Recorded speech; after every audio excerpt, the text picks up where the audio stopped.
Hello నమస్తే. UGC నిబంధనలను supreme court ఎందుకు ఆపింది? యూజీసీ నిబంధనలపైన సుప్రీంకోర్టు ఎందుకు స్టే ఇచ్చింది? దీనికి సంబంధించిన చర్చ దేశవ్యాప్తంగా చూస్తున్నాం. దీనిపైన యూనివర్సిటీ స్థాయిలోనే విద్యార్థులు 2 వర్గాలుగా విడిపోవడం చూస్తున్నాం. యూజీసీ చెప్పిన ప్రకారం ఈ సంవత్సరం జనవరి 28 నుంచి కొత్త నిబంధనలు అమల్లో ఉండుండాలి. కానీ ఆ నిబంధనలు అమలు చేయకూడదు అంటూ సుప్రీంకోర్టు స్టే ఇచ్చింది. ఏంటి అసలు ఈ నిబంధనలు? ఎందుకు అమలు చేయాల్సొచ్చింది? 2012 సమయంలో కొంతమంది యూనివర్సిటీస్‌లో కుల వివక్షని ఎదుర్కొని డిస్క్రిమినేషన్ కారణంగా ఇబ్బందులు పడుతున్నారు. ఆత్మహత్యలు చేసుకుంటున్నారు అంటూ సంఘటనలొచ్చిన సందర్భంగా యూజీసీ కొన్ని నార్మ్స్ ఫ్రేమ్ చేసింది. ఆ నార్మ్స్ ప్రకారం యూనివర్సిటీస్‌లో కేంద్ర ప్రభుత్వ విద్యా సంస్థలలో ఎస్సీ, ఎస్టీలకు ఒక రక్షణ కల్పించే ఒక చట్టాన్ని తీసుకొచ్చింది ఈ కేంద్ర ప్రభుత్వం. యూజీసీ నిబంధనల ప్రకారం ఎవరైనా ఎస్సీ, ఎస్టీ విద్యార్థులపైన వాళ్ళు వివక్షకు గురవుతే, డిస్క్రిమినేషన్ జరిగితే దానిపైన వాళ్ళని వివక్షకు గురి చేసిన వాళ్ళపైన చర్యలు తీసుకోవడానికి సంబంధించిన అవకాశం ఉండేది. ఎస్సీ, ఎస్టీ విద్యార్థులు ఫిర్యాదు చేయడానికి సంబంధించిన అవకాశం ఉండేది. ఫిర్యాదు చేసిన తర్వాత దాని మీద విచారణ చేసి బాధ్యులపైన చర్యలు తీసుకునే అవకాశం ఉంది. అదే సమయంలో ఫిర్యాదు చేసిన వాళ్ళు తప్పుడు ఫిర్యాదు చేశారని తేలితే వాళ్ళపైన పనిష్మెంట్ ఏయడానికి, వాళ్ళకి ఫైన్ ఏయడానికి సంబంధించిన నిబంధనలు కూడా ఉన్నాయి అనేది సమాచారం. సో, కొత్తగా మళ్ళీ అప్పుడు 2012 నుంచి అమలవుతున్న యూజీసీ నిబంధనలు ఉన్నాయి కదా! డిస్క్రిమినేషన్‌కి వ్యతిరేకంగా. కొత్తగా మళ్ళీ తీసుకురావాల్సిన అవసరం ఎందుకొచ్చింది అంటే, రోహిత్ వేముల హైదరాబాద్ సెంట్రల్ యూనివర్సిటీలో ఆత్మహత్య చేసుకున్న తర్వాత, అది ఆయన ఒక్కడే మాత్రమే కాదు, దేశంలో అనేక చోట్ల యూనివర్సిటీస్‌లో ఇటువంటి కుల వివక్ష కారణంగా, డిస్క్రిమినేషన్ కారణంగా ఆత్మహత్యలు చేసుకున్న విద్యార్థుల సంఖ్య ఎక్కువగా ఉన్న నేపథ్యంలో, దీనిపైన ఒక పార్లమెంటరీ స్టాండింగ్ కమిటీ ఏర్పాటైంది. ఈ పార్లమెంటరీ స్టాండింగ్ కమిటీకి కాంగ్రెస్ పార్టీ నేత దిగ్విజయ్ సింగ్ నేతృత్వం వహించారు. ఆయన నేతృత్వంలో కొన్ని నిబంధనలు ఫార్మ్ చేశారు. వాటిని అమలు చేయాలని యూజీసీ నిర్ణయించింది.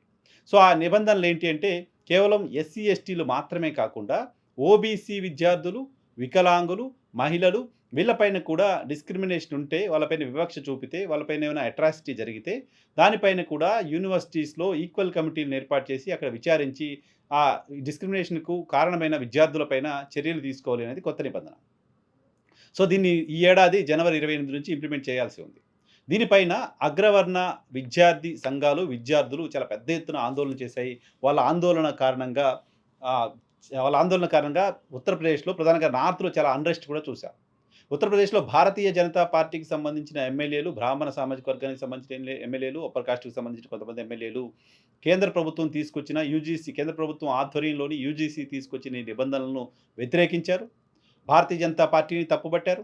భారతీయ జనతా పార్టీకి వ్యతిరేకంగా, యూజీసీ నిబంధనలకు వ్యతిరేకంగా రోడ్ల మీదకొచ్చి ఆందోళనలు చేశారు, ధర్నాలు చేశారు, రాస్తారోకోలు చేశారు.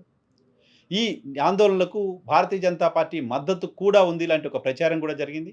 ఎందుకంటే ఈ ఆందోళనకారులపైన ఎక్కడా ప్రభుత్వం చర్యలు తీసుకోలేదు. ఈ ఆందోళనలను అడ్డుకునే ప్రయత్నం చేయలేదు. ఈ ఆందోళనను ఆపడానికి సంబంధించిన ప్రయత్నం కూడా ప్రభుత్వాలు చేయలేదు. ఉత్తరప్రదేశ్‌లో ప్రధానంగా భారతీయ జనతా పార్టీ ప్రభుత్వం అటువంటి ప్రయత్నం చేయలేదు. కొంతమంది భారతీయ జనతా పార్టీకి సంబంధించిన నాయకులు పార్టీకి రాజీనామా చేశారు. ఉత్తరప్రదేశ్‌లో కొంతమంది ఎమ్మెల్యేలు రాజీనామా చేస్తామంటూ హెచ్చరించారు. ఈ నిబంధనలు ఆపాల్సిందేనని చెప్పారు. సో, ఈ నిబంధనలు ఆపాల్సిందేనని చాలా పెద్ద ఎత్తున ఆందోళనలు వస్తున్న సందర్భంగా కూడా దేశంలో ఏ మీడియా కూడా వాటిని హైలైట్ చేయడం, వాటిని తప్పుపట్టడం చేయలేదు. వాళ్ళ ఆందోళనలు యథేచ్ఛగా చేసుకోవడానికి సంబంధించిన అవకాశం ఇచ్చింది. దీనిపైన దీనిపైన సుప్రీంకోర్టులో పిటిషన్ వేశారు. ఆ పిటిషన్ పైన విచారణ సందర్భంగా సుప్రీంకోర్టు స్టే ఇచ్చింది. రోహిత్ వేముల మరణం తర్వాత ఇమ్మీడియేట్‌గా కేంద్ర ప్రభుత్వం తనంతట తానుగా చలించి తీసుకున్న నిర్ణయం కూడా కాదిది. రోహిత్ వేముల మరణం తర్వాత రోహిత్ వేముల తల్లి రాధిక సుప్రీంకోర్టులో వేసిన పిటిషన్ పైన మరొక బాధితుడి తల్లి కూడా వేసిన పిటిషన్‌ని బేస్ చేసుకొని 5 ఏళ్ల పాటు సుదీర్ఘంగా విచారణ తర్వాత కోర్టు చెప్పిన మీదట స్టాండింగ్ కౌన్సిల్ దీనిపై నిర్ణయం తీసుకోవడం, స్టాండింగ్ కమిటీ ఆ తర్వాత ఇవి అమల్లోకి రావడం జరిగింది. సో, ఇప్పుడు దీన్ని ఆపేయడం పట్ల ఉన్న వ్యతిరేకత ఏంటి అంటే, దీన్ని ఆపాల్సిన అవసరం ఎందుకొచ్చింది? ఎందుకు మార్చారు? సుప్రీంకోర్టు ఎందుకు స్టే విధించింది అంటే, ఈ కొత్త నిబంధనలో కొన్ని పదాలేదో అస్పష్టంగా ఉన్నాయంట. ఈ కొన్ని పదాలు అస్పష్టంగా ఉండడం కారణంగా అగ్రవర్ణ విద్యార్థులకు అన్యాయం జరుగుతుందంట. అగ్రవర్ణ విద్యార్థుల పైన ఎవరైనా ఫిర్యాదు తప్పుడుగా చేస్తే, ఆ తప్పుడు ఫిర్యాదు నుంచి అగ్రవర్ణ విద్యార్థులకు రక్షణ లేదంట. ఆ కారణంగా దీనిపైన స్టే విధిస్తున్నాం. పాత చట్టాన్ని ప్రస్తుతానికి కంటిన్యూ చేయండి అని చెప్పారు. సో, పాత చట్టాన్ని కంటిన్యూ చేయండి. మేము పూర్తిగా దీనిపైన చర్చిస్తాం, పూర్తిగా విచారణ చేస్తామంటూ సుప్రీంకోర్టు చెప్తోంది. పాత చట్టం అంటే మళ్ళీ ఎస్సీ, ఎస్టీ విద్యార్థులకు మాత్రమే వర్తిస్తుంది. వికలాంగులకు, ఓబీసీ సెక్షన్స్‌కు వర్తించదు. ఓబీసీ సెక్షన్స్ కూడా జాతీయ విద్యా సంస్థల్లో వివక్షని ఎదుర్కొంటున్నారు. చాలా పెద్ద ఎత్తున వివక్షకి గురవుతున్నారు.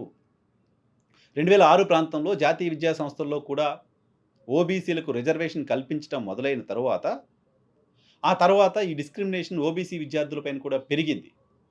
వాళ్ళు రిజర్వేషన్‌లో సీట్లు తీసుకుంటున్నారని తెలిసిన తర్వాత వాళ్ళపైన వివక్ష మరింతగా పెరిగింది. యూనివర్సిటీస్‌లో, క్లాసెస్‌లో వీళ్ళు రిజర్వ్డ్ కేటగిరీ విద్యార్థులు రిజర్వ్డ్ కేటగిరీలో సీట్లు తెచ్చుకున్నారంటూ వాళ్ళని తక్కువగా చూడడం పెరిగిపోయింది. ఈ కారణంగా ఓబీసీ విద్యార్థులు కూడా వివక్షకు గురవుతూ వస్తున్నారు. ఈ నేపథ్యంలోనే ఓబీసీ విద్యార్థుల కూడా ఈక్విటీ కమిటీ వాళ్ళ ప్రొటెక్షన్‌కి సంబంధించి కూడా యూజీసీ నిబంధనల్ని ఫ్రేమ్ చేసింది. కాంగ్రెస్ పార్టీ నేత దిగ్విజయ్ సింగ్ ఆధ్వర్యంలో. సో, ఈ కారణంగా ఇప్పుడు ఓబీసీ విద్యార్థులకు ఆ ప్రొటెక్షన్ లేకుండా పోయింది సుప్రీంకోర్టు స్టే విధించడం వల్ల. సుప్రీంకోర్టు స్టే ఎప్పుడు ఎత్తేస్తుందో, సుప్రీంకోర్టు పూర్తి విచారణ జరిపి ఎన్ని సంవత్సరాలకి తీర్పు చెప్తుందో తెలీదు. అప్పటి వరకు ఓబీసీ విద్యార్థులు ఈ డిస్క్రిమినేషన్‌ని ఎదుర్కొంటూ ఉండక తప్పని పరిస్థితి కనపడుతోంది. సుప్రీంకోర్టు ఈ కేసు సందర్భంగా కొన్ని వ్యాఖ్యలు చేసింది. యూనివర్సిటీస్‌లో మీరే విడగొడతారా? యూనివర్సిటీలోనే మీరే ఒక విభజన రేఖ తీసుకొచ్చేస్తారా? ఎటువంటి సమాజాన్ని మీరు నిర్మిస్తున్నారు అని. హిపోక్రసీగా అనిపించింది సుప్రీంకోర్టు చేసిన వ్యాఖ్యలు కూడా. ఎందుకంటే యూనివర్సిటీస్‌లో విద్యార్థుల అడ్మిషన్స్ సందర్భంగానే అడ్మిషన్ సందర్భంగానే ఏ కులం వాళ్ళు ఏంటి అనేది తెలిసిపోతుంది గదా! విద్యార్థి అప్లికేషన్ ఫామ్‌లోనే కులం ఏంటో ఉంటోంది కదా! ఆ కులాన్ని బేస్ చేసుకొని, రిజర్వేషన్ బేస్ చేసుకొని ఆ ఇన్‌స్టిట్యూషన్‌లో సీట్ తీసుకుంటున్నారు గదా! ఎస్సీలకు, ఎస్టీలకు, మహిళలకు, వికలాంగులకు, ఓబీసీలకు కేటగిరీ వారీగా సీట్లు కేటాయించి, ఆ కేటగిరీల వారీగానే మనం సీట్లు ఫిల్ చేస్తున్నాం కదా! విద్యార్థి అడ్మిషన్ తీసుకునేటప్పుడు మనం కులాల వారీగా సీట్లు ఇచ్చినప్పుడు డిస్క్రిమినేషను విడగొట్టటం లేనప్పుడు, అది విడగొట్టడం కాకపోతే, ఈ ఈక్వల్ కమిటీస్ పెట్టి ఆయా వర్గాలకు సంబంధించిన విద్యార్థులకు అన్యాయం చేస్తే వాళ్ళని వాళ్ళు ప్రొటెక్ట్ చేసుకునే ఒక అవకాశాన్ని కల్పించడం, విడగొట్టడం ఎలా అవుతుందో సుప్రీంకోర్టు ఆన్సర్ చెప్పాల్సి ఉంటుంది. అడ్మిషన్ తీసుకున్నప్పుడు కులం వారీగా తీసుకుంటే విభజన కాదా? అది కేంద్ర ప్రభుత్వం, భారత ప్రభుత్వం తీసుకొచ్చిన చట్టం. దాని ప్రకారం చాలా పెద్ద ఎత్తున పోరాటం చేసి 27% రిజర్వేషన్లు ఓబీసీలు జాతీయ విద్యా సంస్థలో తెచ్చుకున్నారు. సో, అప్పుడెప్పుడు విడగొట్టినట్టు కాదా? పైగా ఈ దేశంలో అనేక ఇన్‌స్టిట్యూషన్స్‌లో రిజర్వేషన్‌ల బేస్ చేసుకున్న అడ్మిషన్‌లు, రిజర్వేషన్‌ల బేస్ చేసుకుని ఉద్యోగాలు, రిజర్వేషన్‌ల బేస్ చేసుకొని ప్రమోషన్‌లు, రిజర్వేషన్‌ల బేస్ చేసుకొని కాంట్రాక్టులు కూడా ఇస్తున్నారు కదా! అప్పుడు విడగొట్టడం కాదా? అంటే రిజర్వేషన్‌లకి సుప్రీంకోర్టు ఏమైనా వ్యతిరేకమా? రిజర్వేషన్‌లని తప్పుపడుతోందా? అడ్మిషన్ సందర్భంగా లేని వివక్ష, వాళ్ళకి అన్యాయం జరిగిందని ప్రశ్నించినప్పుడు మాత్రమే దాన్ని వివక్షగా చూస్తామని సుప్రీంకోర్టు ఎలా ఉంటుందో కూడా అర్థం కాని విధంగా ఉంది. దాంతో పాటు ఈ దేశంలో, ఈ జాతీయ విద్యా సంస్థల్లో గడిచిన 2, 3 దశాబ్దాల్లో వివక్ష కారణంగా, డిస్క్రిమినేషన్ కారణంగా ఆత్మహత్యలు చేసుకున్న వాళ్ళ సంఖ్య పదుల్లో ఉంది. తప్పుడు ఫిర్యాదు చేశారు నా మీద, ఆ తప్పుడు ఫిర్యాదు వల్ల నేను నష్టపోతున్నాను, ఆ తప్పుడు ఫిర్యాదు వల్ల నేను ఆత్మహత్య చేసుకున్నాను అని చెప్పిన వాళ్ళు ఒక్కళ్ళు కూడా లేరు.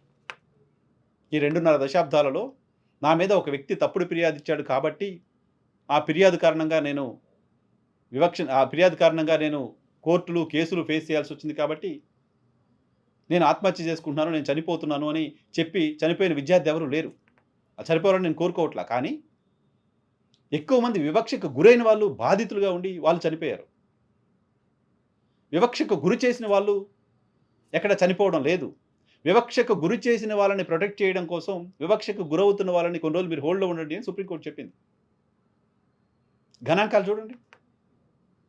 కులం, మతం లేకుండా ఈరోజు ఏముంది భారతదేశంలో? కేంద్ర ప్రభుత్వాన్ని ఆదేశించండి, మొత్తం రద్దు చేసేయండి అని రద్దు చేసేసే ప్రయత్నం చేయండి మరి. కేవలం జాతీయ విద్యా సంస్థల్లో ఓబీసీలకు రక్షణ కల్పించాల్సిన పరిస్థితిలో, ఓబీసీలకు రక్షణ కల్పిస్తున్న సందర్భంలో సుప్రీంకోర్టు చేసిన వ్యాఖ్యలపైన కూడా దేశవ్యాప్తంగా నిరసన వ్యక్తమవుతోంది. సుప్రీంకోర్టు స్టే ఇవ్వడం పట్ల కూడా అనేక మంది అభ్యంతరాలు వ్యక్తం చేస్తున్నారు. దీనిపైన భారతీయ జనతా పార్టీ ప్రభుత్వం మౌనంగా ఉంటోంది. ఇది మాకు సంబంధించిన అఫైర్‌గా కాదు అన్నట్టుగా బిహేవ్ చేస్తుంది. భారతీయ జనతా పార్టీ మొదటిసారి ఒక డిఫికల్టీని ఫేస్ చేస్తుంది. భారతీయ జనతా పార్టీ దేశంలో కులాల గురించి మాట్లాడుతోంది. ఎస్సీలు, ఆదివాసీల గురించి మాట్లాడుతోంది. వాళ్ళని దగ్గర చేసుకునే ప్రయత్నం చేస్తామని చెప్తోంది. బట్ భారతీయ జనతా పార్టీకి ట్రెడిషనల్ ఓట్ బ్యాంకు, అప్పర్ కాస్ట్‌కి సంబంధించిన వాళ్ళ ఓట్ బ్యాంకు. ఇప్పుడు వాళ్ళు ఇబ్బంది పడి వాళ్ళు రోడ్డు మీదకొచ్చి ధర్నా చేస్తుంటే మీరు ధర్నా చేసుకోండి అని అనుమతిస్తోంది. వాళ్ళని ఆపే ప్రయత్నం కూడా చేయడానికి ధైర్యం సరిపోవట్లేదు.